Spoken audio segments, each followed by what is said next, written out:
this video, we're going to look at creating, assigning, budgeting, and scheduling tasks. For the purpose of this video, we're going to be working with tasks on shots. However, working with tasks on assets is the same process. Here I can see I have my list of shots that I've already created inside of my sequence, and I'm going to click on the task button to bring out my task assignment panel. In the panel, we have our list of tasks that we've created, list of all artists assigned to the crew of the job, task statuses, as well as workflows. And we'll talk more about workflows in a second.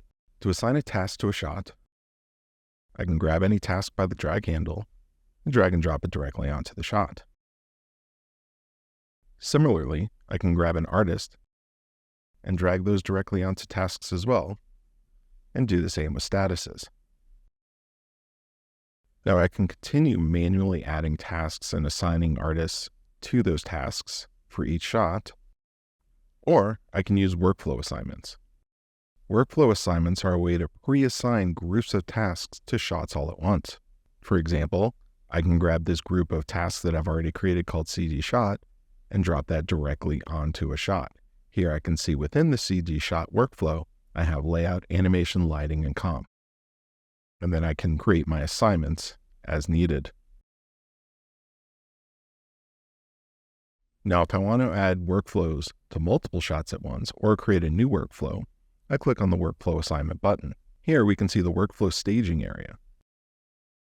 To create a new workflow, I can drag tasks over into the staging area. I can pre-assign artists, and I also have the option to pre-assign statuses to these tasks. Now I have the option to assign these tasks to the selected shots, or I can save this as a new workflow. Let's save this as a new workflow by clicking Save as Workflow, and I'm going to call this AE in color.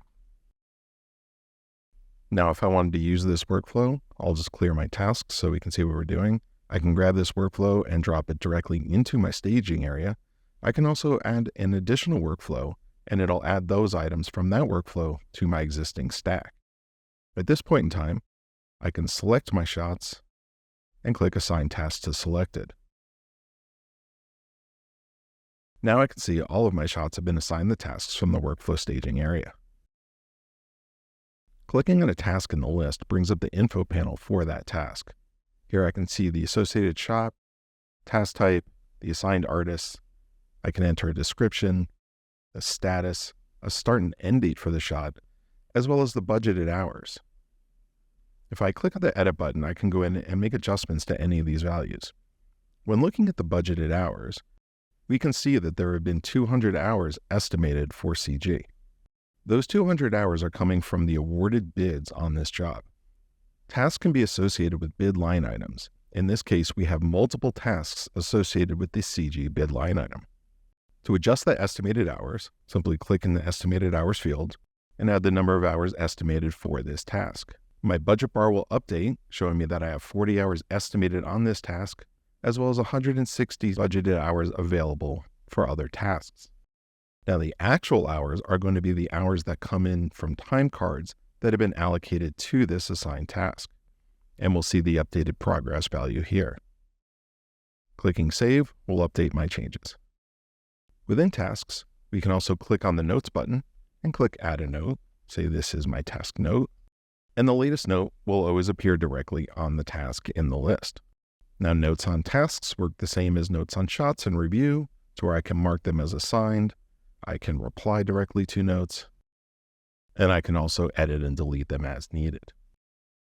Tasks also create a space to upload all related review items. To upload an item for review, either click the Select button or simply drag and drop it to the bar. The review item will be automatically created, and clicking on the review item will open up our tools for whiteboarding.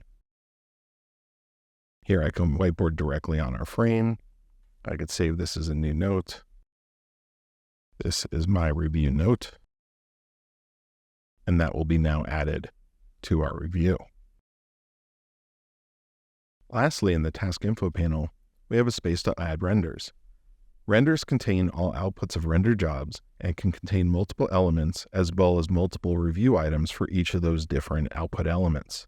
We'll look at an example of this on a pre-configured job. Now, when working with tasks, we have the option to work with them in the list view, or I can click on the grid and move over to the tasks section. Here we can see our list of all of our tasks in a standard grid form, and we can group these tasks to change the way we're viewing this information. In this case, I want to group them by their shot, and I can see all of the tasks grouped by shot. I can also change this to group by any header. In this case, I'm grouping by shot then task, or just by tasks themselves. I can also remove this and group this by their task status. Here now we can see all of our items that are not started or together. We have 1 task in progress, and we have 4 items without a status. Working in the grid view allows us to multi-select our tasks. This is useful for when you want to edit information across all of our tasks. For example, if I wanted to reset my statuses to all be not started, and then adjust all of my items so that they have an initial range of 5 days and add 40 hours to each, I can do so here. Now you can see our budgets have updated, and we've actually gone over our estimated number of hours. Now, when working with tasks and their start and end date, we can actually move over to the tasks timeline. Here we can see a Gantt chart of all of the tasks created for the job, and I can start to move out these tasks as needed, and I can actually slip entire shots around to create the workflow that I need. As we update our tasks on the timeline, you'll see our throughput chart updating as well. Now let's move over to a job that has some pre-existing data, and we'll see how this all looks in production. So here are some tasks that are all in progress, and we can see they all have varying statuses as well as time entered. When looking on the task itself, we can see that this task has 7 review items, 3 renders associated with it, 2 notes, at least one of which is unread, and 3 replies. We can also see the total amount of time estimated for this task, as well as the amount of time entered in time cards against this task. In this case, we've had 30 hours estimated on this task, and 64 hours have been entered in time cards. Hovering over the chart, we can see that 34 additional hours have been entered via time cards that are over the estimate. Clicking on my task, I can see my task information, my budget for this task, as well as my progress showing that I am over my estimated hours. I have my task notes, any additional review items, and this is where we can see our renders. So clicking on a render, you can see that we have 2 review items that have been uploaded for this render. Clicking on one of these items will take me directly to that review along with any additional notes. I can click on my render to go back to it. And in the lower section, I have my elements. Now these were the outputs of our render job, and they were logged as elements on the render. You can define your own element types. Elements also include information for start and end frame, handles, the user, the date, and you can also mark which elements are published. Clicking on a magnifying glass to the left of the element can launch a third-party application to view the source media in its native format. Now, when working with a series of shots in a show, we have the option to view all the shots by all shots, or just my shots. When I choose my shots, I only see the shots that I have a task assigned to me on. Additionally, I can narrow this down to just my tasks. Now I'm only seeing the shots as well as only the tasks that have been assigned to me on the job. Coming over to our grid view, again, we can see all of our information. We can see the shot progress. We can see our estimated versus our actual hours, the start and end dates, as well as the latest note in the grid. Now, as we come over to our task timeline, we can see some additional information here now that the project has been scheduled out. First, we can see the color coding for each of our tasks, and the dark blue indicates that this task is going over its estimated time. We can determine the amount of estimated time used by the light blue bar that is filling up the task. In this case, we're at 61%. Clicking on any one of these tasks will open the task edit panel where I can make adjustments from this view as needed.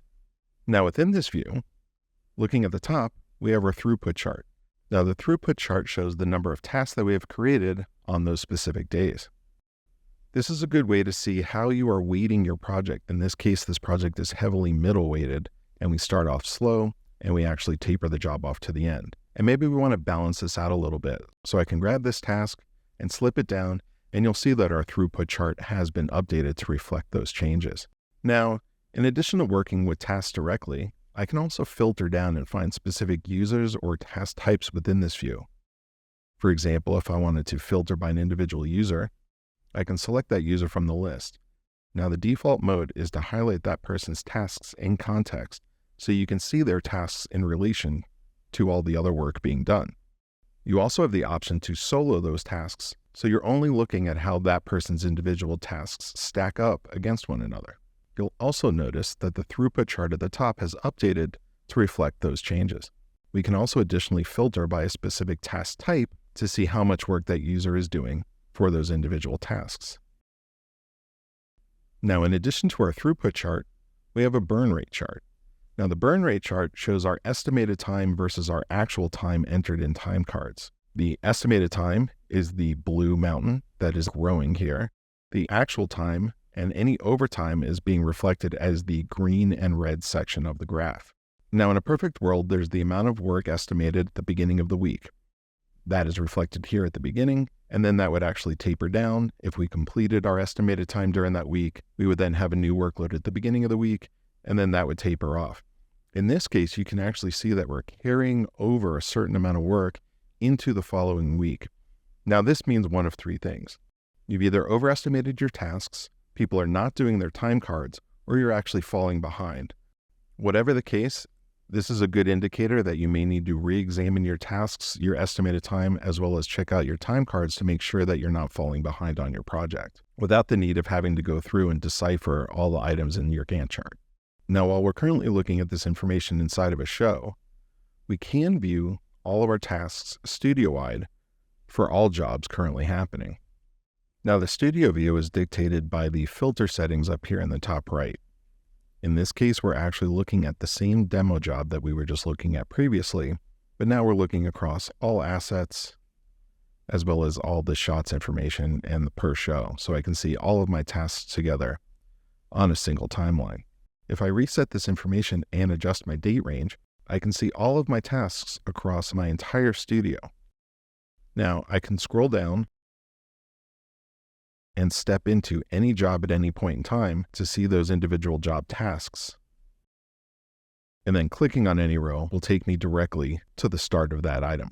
Now, in this case, we're currently looking at a month view, but because we're looking at jobs over a long period of time, let's zoom out to a full year. Now we can see better how our jobs are actually stacking up over the course of production. Now, one of the benefits of this view is being able to filter by unassigned users. By choosing unassigned users, I can see which jobs have unassigned tasks that have been created, but I can also see in my throughput chart which roles I'm going to need to fill. So in this case, I have tasks coming up for animation, lighting, and comp, and I know that I need to find people to fill those tasks during this time period. And that is a brief overview of working with tasks in NIM. For more information, please refer to the NIM documentation. And if you have any more questions, please feel free to email us at support@nim-labs.com. Thank you.